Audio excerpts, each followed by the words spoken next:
Bonjour les amis, aujourd'hui nous allons vous raconter Histoire de Jean le Chanceux. C'est une adaptation des frères Grimm.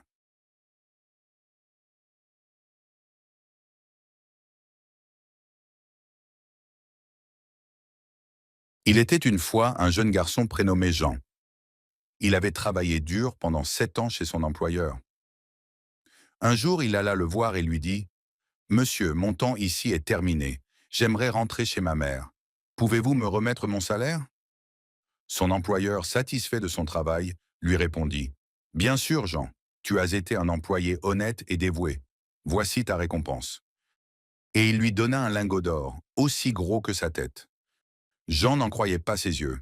Il l'enveloppa soigneusement dans un tissu, le posa sur un bâton et se mit en route, le cœur léger.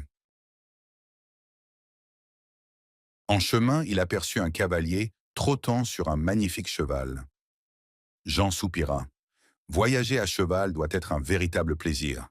Pas de fatigue, pas de chaussures usées et une allure bien plus rapide. Le cavalier l'entendit et s'arrêta. «Dites-moi, pourquoi voyager à pied avec une telle charge?»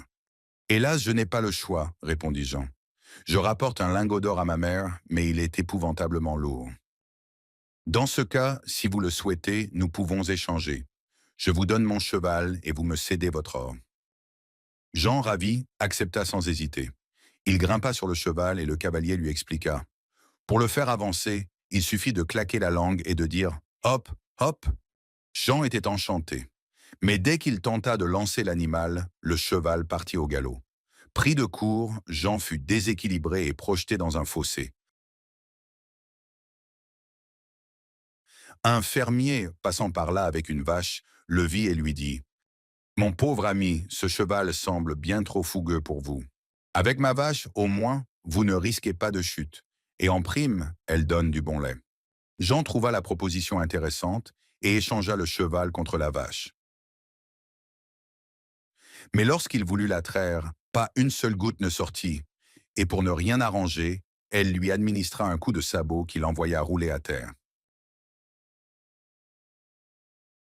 Un boucher qui passait par là observa la scène et s'exclama: «Ah, mon pauvre, cette vache est trop vieille pour donner du lait. Mais si cela vous tente, je vous propose d'échanger votre vache contre mon cochon.» Jean accepta avec enthousiasme et poursuivit son chemin, traînant son petit cochon. Jean continuait son chemin en songeant combien il avait de chance. Trouvait-il une difficulté, elle était aussitôt aplanie. Sur ses entrefaites, il rencontra un garçon qui portait sur le bras une belle oie blanche. Ils se souhaitèrent le bonjour, et Jean commença à raconter ses chances et la suite d'heureux échanges qu'il avait faits. De son côté, le garçon raconta qu'il portait une oie pour un repas de baptême. «Voyez», disait-il, en la prenant par les ailes, «voyez quelle lourdeur. Il est vrai qu'on l'empâte depuis 2 mois. Celui qui mordra dans ce rôti-là verra la graisse lui couler des 2 côtés de la bouche.» «Oui», dit Jean, la soulevant de la main, «elle a son poids, mais mon cochon a son mérite aussi. Ça, ah!» Alors le garçon se mit à secouer la tête en regardant de tous côtés avec précaution. «Écoutez», dit-il, «l'affaire de votre cochon pourrait bien n'être pas claire. Dans le village par lequel j'ai passé tout à l'heure, on vient justement d'en voler un dans l'étable du maire. J'ai bien peur que ce ne soit le même que vous emmenez. On a envoyé des gens battre le pays. Ce serait pour vous une vilaine aventure s'il vous rattrapait avec la bête. Le moins qui pourrait vous en arriver serait d'être jeté dans une pâle prison.» «Hélas, mon Dieu», répondit le pauvre Jean, qui commençait à mourir de peur. «Ayez pitié de moi.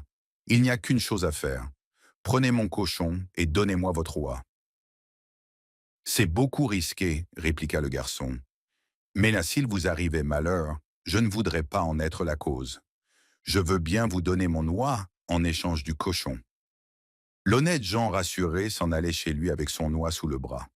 «En y réfléchissant bien», se disait-il à lui-même, «j'ai encore gagné à cet échange. D'abord un bon rôti, puis avec toute la graisse qui en coulera, me voilà pourvu de graisse d'oie pour 3 mois au moins. Enfin, avec les belles plumes blanches, je me ferai un oreiller sur lequel je dormirai bien sans qu'on me berce.» En passant par le dernier village avant d'arriver chez lui, il vit un rémouleur qui faisait tourner sa meule, aiguisant les outils tout en chantant.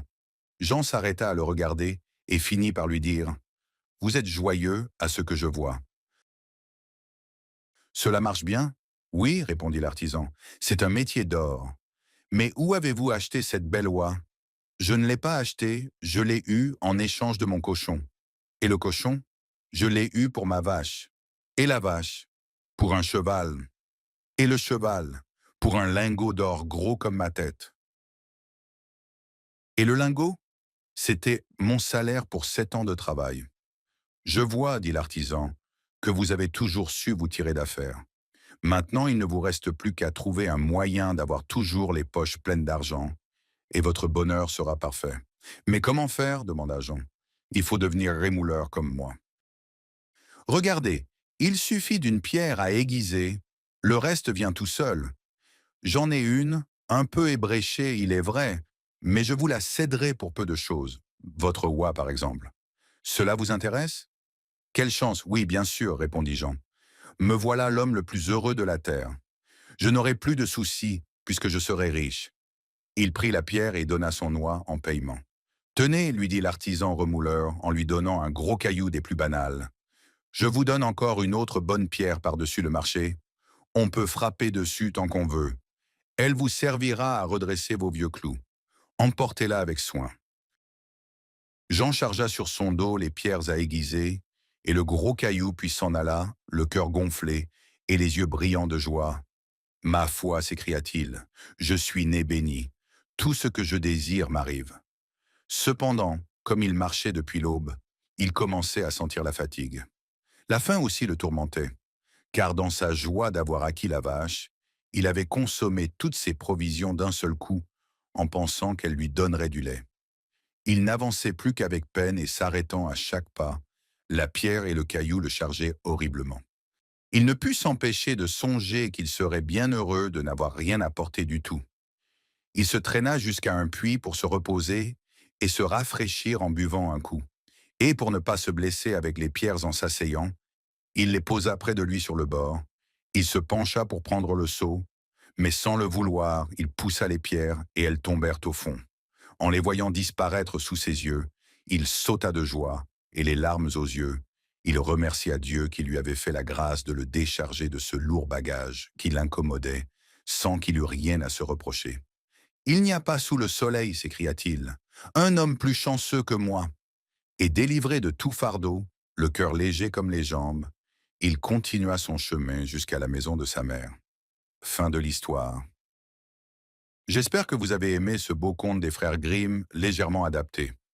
Ce que nous enseigne l'histoire de Jean, un personnage plutôt simple, c'est que la richesse et l'abondance peuvent être autant une source de privilèges que de tracas. Trop posséder, c'est aussi porter un poids, veiller sur ses biens, craindre de les perdre.